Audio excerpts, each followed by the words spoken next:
원투펀치 투머치 풋볼 1부 오늘은 이제 대한민국 코리안 리거들의 여름 이적 시장에 대해서 좀 주요 선수들 위주로 얘기를 해보도록 하겠습니다. 먼저 좀 깜짝 놀랄만한 이슈, 대한민국 팬들에게 좀 좋은 소식 터졌는데, 홍현석 선수가 원래 뭐 터키로 간다 얘기가 있었는데 독일 마인츠로 갔어요. 네, 그러니까 사실 뭐 그 트라부존스포르랑 협상 과정에서 세금 관련된 얘기도 있었다라고 하고 네. 또 이제 바이아웃 조항 금액에서의 이제 견해차도 있다고 해서 조금 난항을 겪고 있었는데 오히려 조화가 네. 됐죠. 이게 웬걸 오히려 좋아 이 네. 느낌이죠. 사실 내가 홍현석 선수가 그 바이아웃 조항을 넣고 싶어 했던, 그것도 낮게 넣고 싶어 했던 거는 빅리그를 진출하고 싶어 하는 그런 열망이 있었기 때문인 거거든요. 마인츠면 어쨌건 분데스리가 팀이니까, 빅리그니까 네. 바로 부르니까 바로 갔습니다. 마인츠 구단 이제 공식 SNS에서 올린 이미지인 건데, 일단 오징어 게임. 예, 확실히 그가 오징어 게임이 세계적인 트렌드다. 이제 뭐 2부 나온다라고 하는데, 예, 그리고 저기 문구 있는 게 뭐냐면요. 베스테 슈타펠 에버라고 해가지고, 에버는 그냥 영어 그 에버 그대로 쓴 거고요. 베스테 슈타펠이 이게 베스트는 베스트고 슈타펠은 이어달리기인 거거든요. 빌코멘은 웰컴인 거고요. 네. 그러니까 아마도 이게 그 코리안 리거들의 이 이어달리는 그런 느낌을 살린 게 아닌가 싶긴 해요. 왜냐면은 마인츠에 이제 거의 친한파죠. 그렇죠. 네. 차두리 선수를 시작으로 해가지고 박주호, 구자철, 지동원, 이재성 선수에 더해 이제 홍현석 선수까지 6명이나 뛰게 되는 거니까요. 역사적으로는요. 더불어서 이 홍현석 선수가 가자마자 좀 이례적으로 첫 경기에서 바로 주전으로 나왔어요. 일단 뭐 이적료 자체가 이번 여름 이적 시장 팀 내 최고 이적료죠. 예. 물론 뭐 역대로 따지면은 10위권 언저리긴 한데, 근데 이게 그가 400만 유로로 적혀 있긴 하지만 옵션까지 포함하면 600만 유로로 알고 있거든요. 네. 예, 그렇게 알려져 있기 때문에 그러면 더 많은 금액이 된다. 그러니까 이번에 일본에서 영입한 사노카이슈보다도 2배 이상 비싼 금액으로 영입을 했다라고 할 수 있겠는데, 사실 그 마인츠가 이번 여름에 주축들이 좀 많이 나갔어요. 특히 구루다가 떠난 게 굉장히 컸고요. 이 선수가 그러니까 이재성, 부르카르트와 함께 공격 삼각 편대를 형성하면서 후반기 돌풍을 이끌었던 선수였거든요. 네. 그리고 또 이제 그 바레이루 주전 중앙 미드필더, 이 선수도 벤피카로 프리로 떠나면서, 그러면서 이제 중원과 이선에 조금은 전력 공백이 발생한, 거기다가 이제 뭐 톰 크라우스도 임대를 갔고, 또 이제 에드밀슨 페르난데스, 이 선수는 이제 뭐 센터백과 수비형 미드필더 오가던, 길라보기도 센터백과 수비형 미드필더 오가던 선수인데, 네. 다 떠나면서 중원과 이선에 조금은 뎁스의 문제가 발생한 데다가 영입한 선수들의 면면을 보더라도 뭐 그러니까 사노카이슈는 수비형 미드필더, 그리고 또 이제 홍현석 선수는 공격 쪽과 이제 미드필더까지 소화할 수 있는 선수, 지브와 비도비치는 바이에른 유망주거든요. 아직 그러니까 어린 선수들이에요. 네. 주전으로 쓰기에는 조금 부담이 있고, 그리고 옌츠는 이제 볼프스부르크 센터백인 건데, 이선과 중원의 공백들이 발생한 거 대비 영입한 거는 그렇게 조금 많지는 않다라고 할 수 있는 거죠. 스쿼드의 뎁스가 약간은 조금 얇아진 이번 시즌 초반에 이제 이적 시간이라고 좀 보시면 될 것 같습니다. 홍현석 선수의 이 포메이션 상황인데, 사실 이 선수는 좀 멀티 자원이잖아요. 그렇죠. 예.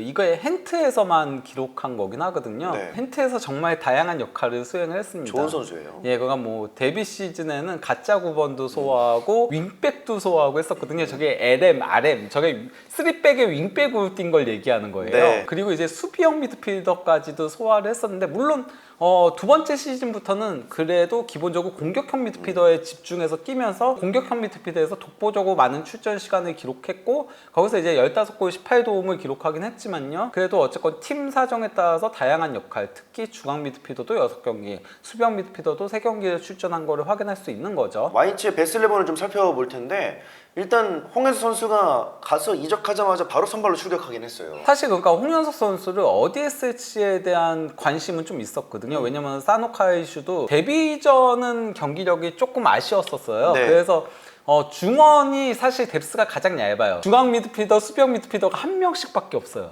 그러네요. 예, 왜냐면은 이게 도미니코 저기 3백이 오른쪽 스토퍼에 있는 선수가 원래 수비형 미드필더인데 팀 사정 때문에 오른쪽 스토퍼로 뛰고 있긴 하거든요. 예. 그러다 보니까 이거 상황에 따라서는 중앙 미드필더로 나오기도 하겠다 싶긴 했는데, 일단은 이재성과 함께 2선에서 나왔습니다. 뭐 그러니까 2선은 숫자는 많긴 하거든요. 그런데 이제 뭐 바르코크는 원래부터도 처분하려고 했는데 처분이 안 된 선수고, 또 이제 네벨도 어리고 지프도 어리고 또 이제 비도비치도 어리고, 오니시보는 한 굉장히 오랜 기간 마인츠에서 공격 자원으로 활약했었지만은 지난 시즌부터 극도의 부진에 좀 빠진 상태거든요. 홈 저하. 일단 개막전에서는 홍현석, 이재성을 브루카르트와 함께 공격 삼각편대로 활용을 했습니다. 예. 근데 이거는 아마도 상대가 슈투트가르트기 때문에 그런 것도 있긴 할 거예요.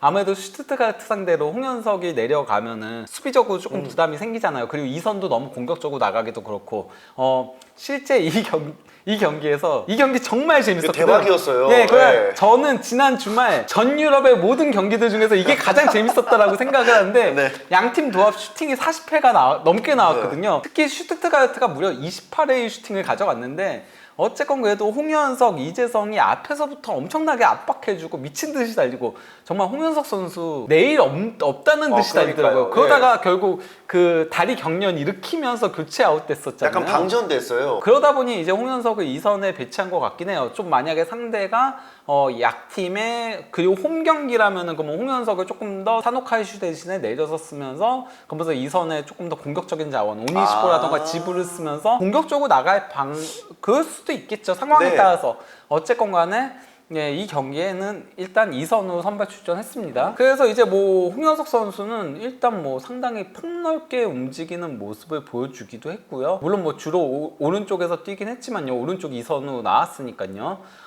그리고 이제 64분을 소화했는데 패스 성공률이 95%였고, 예, 롱 패스는 100% 성공률을 기록을 했습니다. 예. 호흡적인 부분에서 훈련 한 번도 제대로 못하고 했을 거거든요. 이게 왜냐면 이적한 다음 날 바로 선발이었기 때문에 그러니까요. 팀 트레이닝도 못했을 텐데 이렇게 좋은 호흡을 보여줬다. 이건 상당히 고무적인 일이라고 할 수 있고요. 여기에 더해 정말 미친 듯이 뛰었다고 했잖아요. 예, 공격 진영에서 가로채기 2번, 노란색이 리커버리인데 예, 리커버리 3번, 이거 다 공격 진영에서 기록을 한 거고, 또 이제 수비까지 내려와서 클리어링도 2번을 기록을 한 겁니다. 사실 상대편이 봤을 때는 분명히 이재성이 있는데 이재성 같은 선수가 한 명 더 있네, 이런 느낌이 들 정도로 홍현석도 왕성 활동량을 보여주다 보니까 이 마인츠에게 있어서는 정말 잘 되는 선수가 아닌가 싶어요. 홍현석 선수의 가로채기에서 마인츠의 2번째 골이 나왔던 거였거든요. 그러니까 홍현석이 가로채기 하면서 이제 브루카르트한테 연결이 된 거를 브루카르트가 이제 뒤로 패스를 내줬고, 여기서 또 이재성 선수 측면으로 굉장히 잘 벌려주는 패스를 줬죠. 이걸 받은 은베네가 전진 패스를 준 거를 기습적으로 오버래핑에 올라온 센터백 한케올센, 이 선수가 원래 센터백과 풀백을 전부 다 설 수 있는 선수다 보니까 이런 게 가능했던 건데, 바로 한케올센이 잘 이때 올라가가지고 크로스 올린 거를 반대편에 있던 브루카르트가 다이빙 형태의 헤더로 골을 넣은 거였죠. 예. 홍현석, 이재성의 콤비가 빛을 발하는 장면이었다라고 할 수 있습니다. 사실 이번에는 제가 조금 홍현석 선수 이적에 맞춰서 홍현석 선수한테 포커스를 맞추다 보니까 홍현석 선수 얘기만 있지만은, 사실 이 경기 더 활약상이 좋았던 거는 이재성이에요. 그러니까 마인츠의 공격의 대부분은 결국은 이재성의 발을 거쳐서 이루어지긴 하거든요. 그러니까요. 마인츠의 수장 헨릭센 감독인데, 지난 시즌 막판에 소방수로 부임을 해서 일단 뭐 이재성 등의 활약과 함께 잔류를 시키는 데 성공을 했고요. 예. 이번 시즌 초반에도 이어가는데, 일단 헨릭센 감독이 부임하고 나서 승률 자체가 상당히 많이 올라간 마인츠더라고요. 네, 그러니까 그 16경기에서 7승 7무 2패. 헨릭센 감독 부임하고 나서의 성적은 챔피언스 리그를 나가야 되는 성적이었어요. 네, 그 정도로 성적이 좋았었거든요. 네. 거기다가 이제 그 바이언한테 3월 9일에 1대8 대패를 당한 이후 공식 대회 12경기 무패입니다. 네. 6승 6무죠. 개막전 상대가 우니온 베를린이었거든요.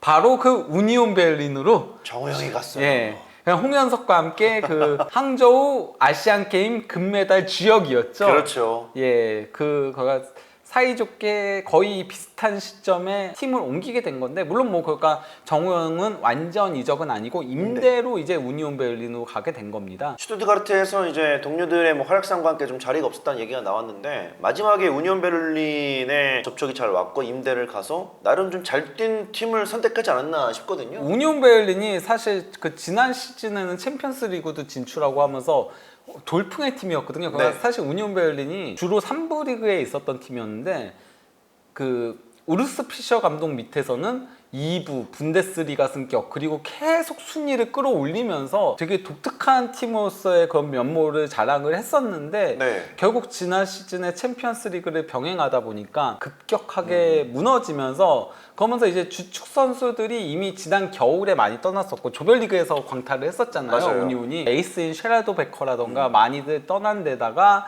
이번 여름에도 오른쪽에 이제 빨간 박스 친 게 이제 지난 시즌 그래도 나름 뛰었던 선수들인데 많이 떠났죠. 예. 그러니까 뭐 라이둔이라던가 토스비라던가 그리고 또 이제 고젠스 그리고 크노에 그리고 또 에런슨 뭐 그리고 알렉스 크랄은 완전 영입했으나 바로 이제 임대를 보낸 상태인 건데요. 반면에 이제 뭐 영입한 선수들의 몇몇은 컨퍼런스 리그, 유로파 리그, 챔피언스 리그를 단계별로 나가다가 지난 시즌 강등될 뻔했잖아요. 그렇죠. 강등될 뻔하다가 극적으로 했던 팀인 만큼 좋은 선수 영입은 힘들었다라고 할 수 네. 있죠. 그래서 유망주 영입에 좀 가깝게 갔다라고 할 수 있습니다. 자, 이제 이번 시즌 또 펼쳐질 우니온 베를린의 일단 베스트 11 역시나 이 백스리를 고수하고 있는 우니온 베를린이고요. 여기서 이제 정우영 선수가 또 어쩐 위치에 뛰게 될지가 상당히 좀 궁금해지는 이제 시즌이거든요. 기본적으로 3-4-2-1 포메이션을 활용을 하겠지만요. 그러니까 그 중에서 이제 정우영 선수가 뛸 자리는 2선 아니면 뭐 상황에 따라서 가짜 9번으로 나올 수도 있다고 생각해요. 실제 그 지난 경기 때 아무래도 이적하자마자 바르고 이 경기가 금요일에 있었다 보니까 1분 출전에 그치긴 했지만요. 졸단 시바추의 그 교체로 가짜 9번으로 투입이 됐었거든요. 예. 2선에 있는 선수들도 페루 같은 경우는 너무 어린 선수고 19살에 그리고 이제 뭐 폴란트 현재 부상으로 떠 있고 또 이제 프루타인도 부상으로 빠져 있고 여기도 뎁스가 그렇게 좋지는 못한 편이에요. 그러네요. 밀리치는 그냥 명단 제외인 선수거든요. 그래서 번호가 주어지지 않았거든요. 예. 그러는 와중에 말씀해 주신 것처럼 이제 폴란트가 무릎 부상을 당했습니다. 7월에 수술을 받았다라는 소식인 거거든요. 네. 무릎을 수술을 받게 되면은 아무래도 좀 장기간 결장이 불가피하잖아요. 거기다 이 선수가 원래도 유리몸으로 좀 유명했었고요. 예. 그래서 전반기는 못 나오지 않을까. 이게 어떤 의미에서는 그러니까 좀 정우영 선수를 영입한 이유 중에 하나라고 할 수 있겠습니다. 자, 더불어서 이제 앞쪽 좀 살펴볼 텐데 이 홀러바흐와 그리고 베르텐센의 이 어떻게 보면은 이제 경쟁자, 네. 어떻게 보면은 이제 이 우니온 베를린의 주축이 돼줘야 될 선수들의 모습이에요. 홀러바흐 같은 경우는 사실 뭐 이제 23세 원래는 바이언 유스였는데 네. 자리 잡지 못하면서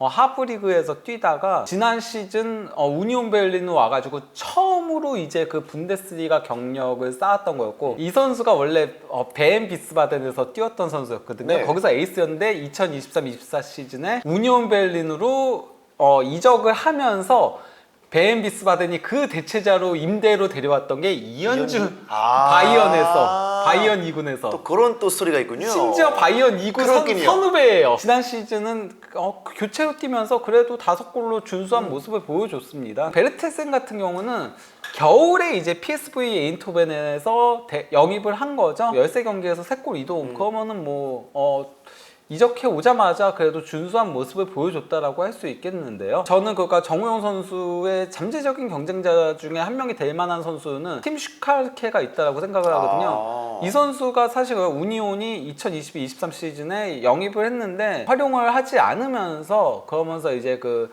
샬케와 다름슈타트로 임대를 보냈었거든요. 네. 근데 지난 시즌 다름슈타트에서 30경기에 출전해서 8골 2도움을 기록하면서 팀 내 에이스 역할을 수행을 했어요. 다만 현재까지는 보스펜송 감독은 이 선수를 중용하지 않고 있습니다. 그래서 2경기 30분 출전이 전부인데 그래도 도움을 기록을 했어요. 그리고 이제 정우영 선수의 모습인데 프라이부르크 슈투트에서의 활약상의 기록들이 나오고 있어요. 현재까지 나온 선수들 중에서 분데스리가 경험은 가장 많죠. 특히 프라이부르크에서 2021-22 시즌에 굉장히 좋은 모습을 보여주면서 팀의 유로파리그 진출에 있어서 핵심적인 역할을 맡기도 했었죠. 다만 이제 도안리츠가 영입되면서 경쟁에서 밀려나면서 주로 교체로 뛰었고 슈투트가르트 가자마자 첫 3경기 선발로 나왔었거든요. 근데 아시안 게임 때문에 팀을 떠났을 때 그때 운다프가 터지면서 그러면서 그때부터 교체로 나온 거죠. 그래도 출전 시간이 619분임에도 2골 3도움이면은 나쁘지 않은 모습, 출전 시간 대비 괜찮은 모습을 보여줬다라고 할 수 있겠습니다. 사실 그 아시안 게임 전후에서 슈투트가르트는 완전히 다른 팀이 됐기 때문에 어느 정도 올라갈 가능성이 보이는 팀에서 돌풍의 팀이 확실히 돼버려가지고 정우영 선수가 주전 자리를 차지하기가 좀 약간 어려워졌던 그 예. 상황이었습니다. 제가 재밌는 얘기 하나 해드릴까요? 정우영이 가는 팀은 항상 성적이 잘 나와요. 기대 이상으로. 그래서 정우영 선수가 주전 자리를 찾아서 갔다가 밀리는 경우들이 있는데 2019-20 시즌에 프라이부르크로 갔다가 자리 못 잡고서는 바이언 2군으로 임대를 갔잖아요. 그때 바이언 2군이 15위로 강등권이었거든요. 3부 리그. 근데 정우영이 와가지고 정우영이 그때는 맹활약을 펼치면서 15위 팀을 후반기 성적만으로 우승을 시켰어요. 오, 말도 안 되는 성적이네요. 네, 그리고 이제 프라이부르크 와가지고 있는 동안 프라이부르크가 원래는 이 팀이 유로파 리그에 나가면은 그 다음 시즌 성적이 항상 안 좋았거든요. 폭망이죠. 강등되기도 했었는데 네. 뎁스 문제 때문에. 그런데 정우영 가가지고 유로파 리그 가고 또 2년 연속 가고 이러면서 이제 도안리치랑 막 핵심 자원들을 영입하게 된 거였거든요. 그래서 결국 정우영 선수가 출전 기회를 찾아서 슈트라이 감독은 잡았대요. 정우영 붙잡고 싶었는데 선수 본인이 출전 기회를 찾아서 떠나겠다고 해서 차마 붙잡을 수 없었다라고 얘기를 했는데 슈투트가르트 가가지고 그랬는데 슈투트가르트가 아니 그전 시즌에 승강 플레이오프 그때 그러니까요. 간신히 잔류한 팀이거든요. 그런 팀이 챔피언스 리그 2위 할 줄 누가 알았어요. 바이언까지 꺾고. 그래서 약간 뭐랄까 좋은 기운을 가져다 주는 선수 같아요. 사실 축구계에서 이 팬들 사이에서 그런 선수들이 있습니다. 이제 벤치나 그라운드 안에 있으면 좀 토템으로 부르는 선수들이 있는데 저희 입장에서는 벤치 있는 것보다 경기장 열심히 뛰어서 정우영 선수가 많은 공격 포인트 생산해주기를 더 응원하는 마음입니다. 우니온 베를린 감독이 바로 또 보스벤슨 감독인데 이 감독도 한국 선수들과 꽤 인연이 많죠. 2007년부터 2014년까지 마인츠에서 센터백으로 활약했었는데 그때 박주호 선수랑 같이 뛰었어요. 아하. 예. 그리고 또 이제 은퇴하자마자 수석 코치직을 수행을 했었거든요. 네. 그때 영입된 선수가 바로 구자철 선수입니다. 2020-21 시즌부터 2023-24 시즌까지 마인츠 지휘봉을 잡고 감독직을 수행하면서 이재성 선수를 지도했던 거였죠. 예. 예, 그러니까 코리안 리거들과는 굉장히 인연이 깊다. 당장 이재성이 전화해도 되고 구자철이 전화해도 되고 박주호가 전화해도 됩니다. 네, 우리 우영이 형 좀 잘 부탁해. 이렇게 될 수가 있겠네요. 그리고 이제 네덜란드에 또 오랜만에 코리안 리그가 등장할 수 있다는 얘기가 들려왔습니다. 이제 페이노르트로 갑작스럽게 황인범 선수가 이제 간다는 얘기가 들려왔어요. 이 SNS에 올린 크라벤담 같은 경우는 그 부트발이라고 이제 네덜란드에서 가장 큰 이제 축구 매체의 그 페이노르트 전담 기자인 거거든요. 이 기자가 일단 그 페이노르트랑 스베스다가 현재 황인범 이적과 관련해 대화를 나누고 있는데 매우 잘 진행되고 있다라고 얘기를 한 거고요. 그러면서 이제 데키비 이제 그 구장 이름인 거거든요. 예, 거기 이적이 근접했다라고 얘기한 거고요. 1908 NL이라고 이거는 이제 페이노르트 전담으로 다루는 매체인 건데 여기서 같은 경우는 이제 뭐 황인범 영입하려고 하고 또 이제 황인범만이 아닌 스코폴센 덴마크 측면 공격수죠. 덴마크 대표팀. 그리고 또 이제 비드스트롭 이렇게 총 3명의 선수를 데드라인에 영입하려고 한다. 지금 영입에 근접했다라고 하면서 여기서 이제 이걸 떼온 이유는 중요한 얘기가 하나가 있는데 황인범을 수비적인 미드필더가 아닌 CDM이 아닌 중앙 미드필더 내지는 공격형 미드필더로 활용하려고 한다. 이런 얘기가 나온 거거든요. 현재 뭐 황인범 선수의 이적료는 1,000만 유로로 얘기가 나오고 있고 그리고 또 이제 황인범 선수가 대한민국 대표팀의 A매치 때문에 합류해야 되잖아요. 그래서 이제 이적이 너무 오래 걸리면은 합류가 힘들어지게 되다 보니까 그걸 이제 조금 고려해가지고 그래서 이제 전용기를 보냈다라고 얘기가 나오고 있더라고요. 황인범 선수 원래 바이아웃 조항이 800만 유로인데 아약스도 이제 황인범 선수 영입에 나서고 했잖아요. 맞습니다. 바이아웃 금액보다도 더 많은 1,000만 유로 아마 옵션이 포함되어 있을 것 같긴 해요. 제가 봤을 때는. 어쨌건 간에 그렇게 좀 과감하게 지른 거라고 할 수 있겠는데요. 1,000만 유로라는 이적료는 구단 역대 최고 이적료예요. 그러니까 확실하게 투자를 했다는 거죠. 그렇죠. 한치코가 830만 유로인 거고 또 이제 우에다가 800만 유로인데 저게 옵션 포함해가지고 총액은 900만 유로라고 하더라고요. 배준호 선수도 페이노르트 이적서 있었잖아요. 제가 그때 이제 알아봤었거든요. 그러니까 여기저기 네트워크 활용해가지고 물어보니까 최고 이적료를 우에다로 얘기들을 하고 있긴 하더라고요. 어쨌건 그래도 그 900만 유로라고 하더라도 황인범 선수가 더 많은 금액이 되는 거죠. 그렇습니다.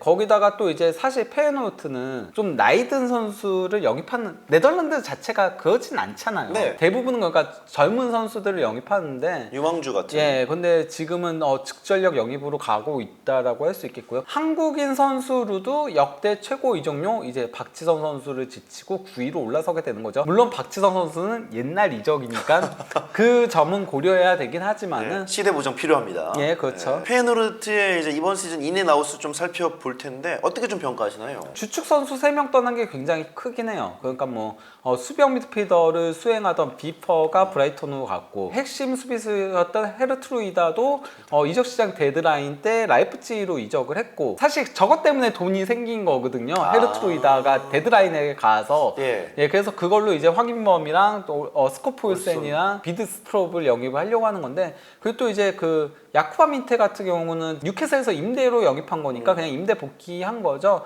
그런 반면에 이제 영입은 지지부진했어요. 챔피언치고는 그러네요. 돈을 좀 썼어야 되는데 그러지 않았던 거였거든요. 특히 저기 맨 위에 있는 링그르 가장 이적료 많은 선수가 사실 지난 시즌에 임대로 데려와서 그냥 완전 영입 옵션이 발동된 거예요. 지난 시즌 영입인 거거든요. 저 선수 같은 경우는 거의 돈이 안 들었다고 봐도 무방한 거네요. 그렇죠. 그래서 이제 링그르와 나드제를 좀 살펴볼 텐데요. 잠재적 황인범 선수의 경쟁자들입니다. 링그르 같은 경우는 뭐 지난 시즌 320분 출전이 전부였고 LADBG에 거기다가 프리스케 감독이 이번 시즌 전혀 활용을 안 하고 있습니다. 실제로 한 경기도 없네요. 예. 이번 시즌은 그런 상태인 거고요. 또 이제 뭐 나드제 같은 경우도 3부 리그에서의 경험이 전부다 보니까 LADBG에서는 검증되지 않은 아직 그가 한 경기 22분 출전이 전부인 거죠. 슬롯이 떠나면서 프리스크를 데려온 건데 이 감독이 이제 미투일란에서 황금기를 이끌었었고 로얄 앤트워프에서도 나름 뭐 나쁘지 않은 성적을 올렸고 스파르타 프라하에서 또 이제 리그 챔피언을 차지를 했었거든요. 그래서 스파르타 프라하가 이제 챔피언스 리그에 오게 된 건데 공교롭게도 페이노르트랑 붙네요. 그러네요. 예, 만나네요. 챔피언스 리그에서 붙습니다. 예. 또 예. 이런 인연이. 그런데 원래 이 감독이 3-4-2-1 포메이션을 선호해요. 예, 거의 커리어 내내 3-4-2-1 포메이션을 활용을 하던 감독이었는데 빌레마구의 개막전에서 1대1 무승부에 그친 거예요. 그러다 보니까 결국 저거 포기하고 바로 이제 슬롯 감독이 쓰던 4-2-3-1 포메이션으로 전환을 했습니다. 이러면서 이선 자원이 더 필요하게 된 거예요. 그렇죠. 예, 그러면서 황인범 선수를 영입하게 된 거에 가깝기도 하고요. 자, 그래서 이제 이 4-2-3-1을 썼다라는 포메이션 페이노르트가 좀 보여지는데 왼쪽에 있는 선수들이 이제 중앙 쪽에 가동할 수 있는 자원들의 현재까지의 표본입니다. 확실히 믿을 수 있는 선수는 일단 뭐 공격형 미드필더로 나오고 있는 팀버, 지난 시즌 비퍼의 백업 역할을 담당했던 제루키. 이 정도 제외하고는 사실 제키에도 20살이고 또 이제 밀란보도 19살밖에 되지 않은 선수고 링그르는 뭐 활용하지 않는 선수고 그리고 스탱스는 지금 오른쪽 윙으로 활용하고 있고 이 선수는 또 이제 그 현재 부상 중이기도 한 건데요. 먼저 뭐 가장 그래도 주전이라고 할 수 있는 현재 중원에서 붙박이라고 할 수 있는 선수는 퀸텐 팀버죠. 이 선수는 이제 그 아스날의 줄리엔 팀버와 이제 쌍둥이입니다. 그렇습니다. 예, 그래서 나이도 똑같은데요. 지난 시즌도 7골 9도움 올리면서 좋은 활약을 펼쳤죠. 사실 그러니까 뭐 슬롯 감독은 스탱스를 공미에 활용하고 팀버를 박투하고 활용하면서 굉장히 공격적인 전술을 썼는데 프리스크 감독은 현재 이번 시즌 3경기 다 공격형 미드필더로 팀버를 넣고 있습니다. 그리고 이제 밀란보. 예, 이 선수 같은 경우는 그가 페이노르트가 굉장히 애지중지 키우는 유망주거든요. 16살에 프로 데뷔를 했어요. 그러니까 21 시즌부터 뛴 건데 그래서 지금이 4시즌째인데 다만 아직도 19살이다 보니까 이번 시즌은 일단 뭐 첫 3경기 중에 2경기에 선발 출전하고 그런 모습을 보여주고 있긴 하지만은 아직은 경험이 부족한 선수라고 할 수 있죠. 뭐 LADBG의 여태까지도 1군 소속으로는 도합 500분 출전이 전부니까요. 예. 13경기. 예, 그래도 500분에 3골 1도움이면 상당히 쏠쏠하네요. 쏠쏠하게 모습을 보여주고 있는 거죠. 지루키 같은 경우는 뭐 지난 시즌은 좀 교체 자원으로 더 많이 나오면서 1385분을 소화를 했고 현재는 이제 선발로 나오고 있으면서 이 선수가 아마도 이제 수비적인 역할을 수행할 걸로 보이긴 합니다. 제키에 같은 경우는 사실 그 밀란보보다 한 살이 더 많은데 밀란보보다 출전 시간이 더 없죠. 현재는 팀 사정 때문에 뭐 지난 경기 선발로 나오고 했지만은 아마도 이제 황인범하고 비드스트럽이 오면은 그러면은 거의 이제 교체 자원으로 쓰일 가능성이 높아 보이긴 합니다. 예. 자, 이제 말씀해주신 비드스트롭과 그리고 황인범 선수인데 이 두 명이 이제 확실하게 오피셜 뜨고 오게 되면은 페이노르트의 중원 자체 이 프리스케 감독이 쓰기에는 좀 어느 정도의 스쿼드가 구축이 되기는 한 것 같아요. 초반 부진도 있고 페이노르트가 초반 3경기에서 1승 2무잖아요. 네. 여기에 더해서 챔피언스리그 죽음의 대진이 잡혔어요. 엄청나더라고요. 예. 네. 김민재 선수의 바이언도 만나죠. 그렇죠. 맨시티도 만나죠. 예, 맨시티하는 황인범 선수가 지난 시즌 붙었었는데, 예, 그리고 레버쿠젠 만나죠. 지로나 만나죠. 쉽지 않아요. 릴 만나죠. 예, 스파르타 프라하 만나죠. 예. 잘츠부르크 만나죠. 여기 보면은 잘츠부르크 그리고 또 이제 뭐 좀 인연이 많은 팀들을 만나는 경향성이 있는데요. 네. 황인범 선수는 뭐 팀 사정에 따라서 수비형 미드필더, 중앙 미드필더, 공격형 미드필더까지 다 수행을 했고 지난 시즌 세르비아 리그 올해의 선수였고, 네. 예, 그리고 또 이제 맨시티하고의 경기에서 1골 2도움을 챔피언스리그에서 기록하기도 했고 이번 시즌도 초반에 7경기 공식 대회 7경기에서 5도움을 기록하면서 에이스 역할을 계속 해왔던 사실 황인범 선수는 스페스타 경기 보면은 클래스가 다르다는 게 보여요. 좀 혼자. 넘사벽 느낌이 나죠. 그렇죠. 예. 그래서 좀 감히 예상해 보면은 팀버, 비드스트롭, 황인범 이렇게 세 명의 선수가 좀 나올 가능성이 가장 높지 않을까라고도 여기지거든요. 팀버가 공미에서 뛸지 황인범이 공미에서 뛸지 이거는 조금 지켜보긴 해야 될 것 같아요. 예. 황인범이 떠난 자리에 지베지다는 서령호 선수만 남았습니다. 예. 본인이 원했던 유럽 무대 이적을 꿈꿨는데 지베지다 가서 뛰게 됐고 가서도 상상 이상으로 더 잘해주고 있습니다. 네, 첫 2경기는 어깨 부상 때문에 이제 울산에서부터 어깨 부상을 달고 있었잖아요. 맞아요. 예, 그래서 이제 결장을 했던 건데 이후로는 전 경기 풀타임 선발 출전하고 있습니다. 네. 저기 그러니까 TSC에 빨간색 돼 있는 저거는 그 보데그림트하고의 챔피언스리그 사이에 있었던지라 그것 때문에 그 세르비아 리그가 우리 유럽 대항전 점수 벌어야 돼. 네. 그래서 파르티잔하고 츠베스타 경기를 연기를 시켜버린 거였거든요. 예. 사실 서령호 선수가 이제 뭐 원래 좌우 측면 다 뛰긴 하지만 이번 시즌 가서 지베지다에서 이제 왼쪽 측면에서 더 많이 뛰고 있습니다. 데뷔하고 두 번째 경기였던 노비파자라고의 경기에서 환상적인 중거리 슈팅으로 데뷔골을 넣었었고요. 지난 주말 라드니츠키 1923하고의 경기에서 이 경기에 황인범 선수가 그 이적 때문에 명단에서 제외됐었거든요. 예. 그러면서 츠베스타가 황인범 없는 츠베스타가 얼마나 못하는지 보여줬어요. 정말 지리한 경기를 하고 있었는데 설령우가 결승골을 어시스트하면서 예, 1대0 승리를 견인을 한 거죠. 설령우 선수가 유일하게 오른쪽 풀 빼고 나온 경기가 보데글림트하고의 원정 경기였거든요. 근데 그 경기가 설령우 선수가 가장 부진했던 경기예요. 예. 스페스타 와서. 또 세르비아 리그에 또 유명한 미드필더 한 명이 또 있죠. 아까 그 설령우 선수가 도움을 기록한 상대는 라드니츠키 1923인 거고요. 네. 이건 이제 라드니츠키 니스예요. 니스. 다른 팀이에요. 네. 조진호 선수는 지난 시즌 페네르바체에 이적해서 노비파자루로 임대를 갔었거든요. 바로 이제 설령우 선수가 또 데뷔골을 넣은. 네네. 설령우 선수가 조진호 선수 친정팀 현 소속팀은 아니지만은 더비 라이벌한테 이제 공격 포인트를 기록한 건데 노비파자루에서 준주전으로 뛰었었거든요. 네. 이번에는 라드니스키 니스로 가서 전 경기 선발로 나오고 있습니다. 특히 이제 수비형 미드필더로 조금은 원래 이 선수가 공격적인 선수였거든요. 예. 조금은 수비적인 역할을 수행을 하면서 좋은 모습을 보여주고 있어요.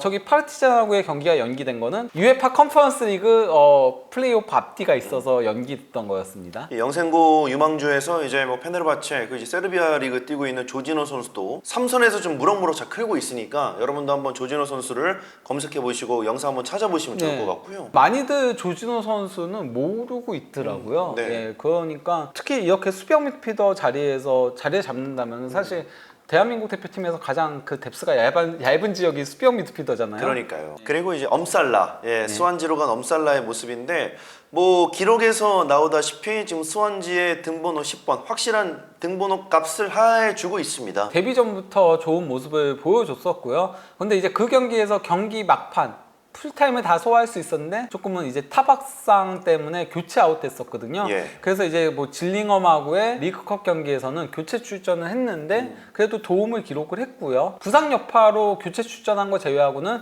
전 경기 선발로 나오면서 다양한 역할을 수행하고 있죠. 뭐 오른쪽 윙, 왼쪽 윙, 그리고 공미까지. 그라스호퍼의 이영준 선수도 데뷔전에서 데뷔골 중요한 역할을 잘해줬어요. 예, 그 데뷔골 예술이었죠. 그러니까요. 예, 터치도 좋았고 치고 가는 것도 좋았던 데다가 그 꺾어서 차면서 아예 골키퍼가 미동도 못했잖아요. 네. 그라스호퍼가 이번 시즌 초반 굉장히 좋지 못해요.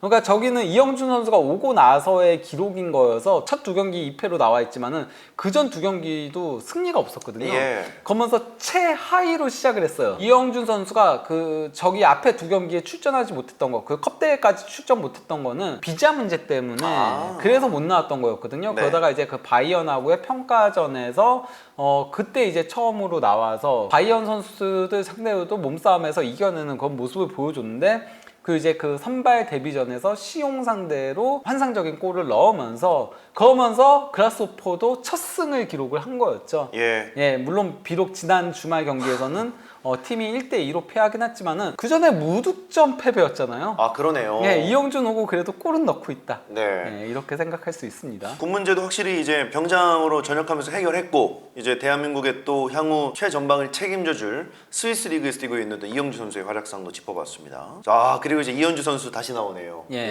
뭐 이현주 선수 같은 경우는 지난 시즌 3부 리그에서 2부 리그로 승격한 베엔 비스바덴으로 갔었거든요. 임대를 갔었는데 거기서 이제 뭐 나름 그래도 출전 시간을 얻으면서 준수한 모습을 보여줬죠. 특히 전반기에 굉장히 좋았었는데 부상 이후 조금은 주춤한 모습을 보이긴 했었는데요. 근데 이번에는 같은 2부 리그더라도 더 좋은 팀 하노버로 갔습니다. 임대 가고 초반에는 그 포칼 1라운드부터 시작해가지고 분데스리가 첫 2경기까지 벤치만 지켰어요. 왜냐면 그가 하노버가 3-4-2-1 포메이션을 썼었거든요. 그러다 보니까 2선 2명에 그리고 이제 최전방 공격수 1명 이렇게 활용을 하면서 기회가 좀 주어지지 않았었는데 문제는 이제 포칼 1라운드 때 3부 리그 팀인 빌레펠트한테 0대2로 패하면서 탈락을 했고 프로이스 민스터 이 팀이 이제 15위 약팀이거든요. 근데 이 팀 상대로 0대0 무승부에 그치면서 결국은 4-2-3-1 포메이션으로 전환을 했고 이현주 선수가 이제 오른쪽 윙으로 출전 기회를 얻게 된 거죠. 사실 그 포메이션 변화하면은 아무래도 좀 공격 쪽의 숫자가 늘어날 수밖에 없으니까 우리 이현주 선수에게는 좀 긍정적인 소식입니다.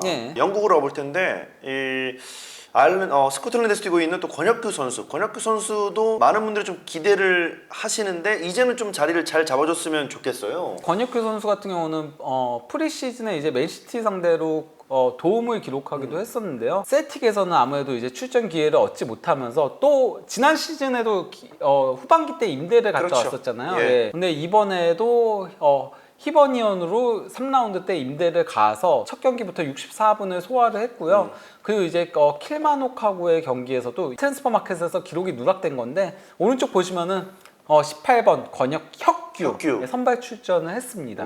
그래서 이제 90분 풀타임을 소화를 했는데요. 그동안은 사실 수비형 미드필더로 나왔었거든요. 히버니언에서는 4-3-3의 오른쪽 메잘라로 나오더라고요. 공격적인 역할도 수행을 하고 있습니다. 실제 키패스 2개를 기록을 했고요. 또 이제 유효 슈팅도 하나 가져갔고요. 드리블도 2회 시도해서 전부 다 성공을 시켰습니다. 그러면서 공수를 오가는 조금 더 다재다능한 역할을 현재 수행 중에 있습니다. 자, 그리고 이제 스코틀랜드에서 벨기에로 떠난 오영규 선수인데 많은 기대를 받고 이제 헨크로 갔는데 생각보다 경기를 못 뛰네요. 점점 더 출전 시간이 도리어 줄어드는 느낌. 그러니까 가장 최근에는 이제 베스털루하고의 경기에서도 그냥 벤치만을 지켰는데 로저스 감독이 부임하면서 셀틱에서 출전 시간이 줄어들었잖아요. 포스테코글로 감독 밑에서는 나름 쏠쏠한 백업으로 나오다가 출전 기회를 얻기 위해서 행크로 간 건데 여기 감독이 이제 토스텐 핑크 그러니까 그 손흥민 선수 함부르크 시절의 감독이긴 한데 어쨌건 아직까지는 아직까지는 기회가 주어지진 않고 있습니다. 거기다가 행크가 사실 초반에는 첫 2경기에서는 1무 1패로 불안한 출발을 알려서 이대로면은 오영규 쓸 수밖에 없겠는데 싶었는데 그러고 나서 3연승이에요. 이기네요. 일단 그래도 팀에 적응하는 게 중요하고 그리고 인내하다 보면 그래도 출전 기회가 생기지 않을까 싶긴 합니다. 워낙 멘탈이 좋은 오영규 선수니까요. 또 하루빨리 많은 출전 기회를 잡길 응원해 보도록 하겠습니다. 여름에 이제 발표가 됐지만 겨울에 이적할 예정인 양민혁 선수를 또 마지막으로 한번 살펴볼게요. 양민혁 선수는 이번 시즌 데뷔 시즌임에도 8골 5도움을 올리는 괴력을 과시하고 있죠. 거기다가 이 선수가 오른쪽 왼쪽 가리지 않고 활약상이 좋아요. 오른쪽 윙으로 18경기 6골 3도움, 그리고 왼쪽 윙으로 11경기 2골 2도움을 기록하고 있는 건데요. 기록이 와 어마무시합니다. 모든 기록은 다 싹 쓸어가고 있어요. 최연소 관련된 기록들을 엄청나게 세우고 있죠. 정말 센세이셔널합니다. 네. 예, 2000년대 초반에 이제 박주영 선수가 이런 센세이셔널함을 보여줬는데 당시에는 이제 대학교 뛰다가 넘어온 거였기 때문에 네. 확실한 많은 기대를 받았는데 양민혁 선수는 준프로에서 빠르게 프로 계약하고 이런 최연소 기록을 모조리 갈아치우고 있습니다. 강원의 성적에 따라서 MVP까지 노려도 될 만한 본인의 커리어를 만들고 있어요. 예, 뭐 충분히 그러니까 남은 경기들에서 좋은 모습 보여준다면 현재 그리고 강원이 1위잖아요. 그러니까요. 예, 그렇기 때문에 뭐 MVP도 도전해 볼 수 있다라고 할 수 있겠죠. 이렇게 이제 김현민 기자님과 함께 이번 여름 이적 시장 코리안 리거들의 조금 주요 상황에 대해서 살펴드렸습니다. 팀을 떠나는 선수도 있고 이제 임대 간 선수들도 있는데 아무쪼록 자리를 확실하게 잘 잡아서 또 한국 팬들에게 24-25 시즌 좀 재밌는 소식 또 기분 좋은 소식을 많이 들려주길 원투펀치가 계속해서 응원하도록 하겠습니다. 1부는 여기서 마치도록 하겠습니다. 감사합니다.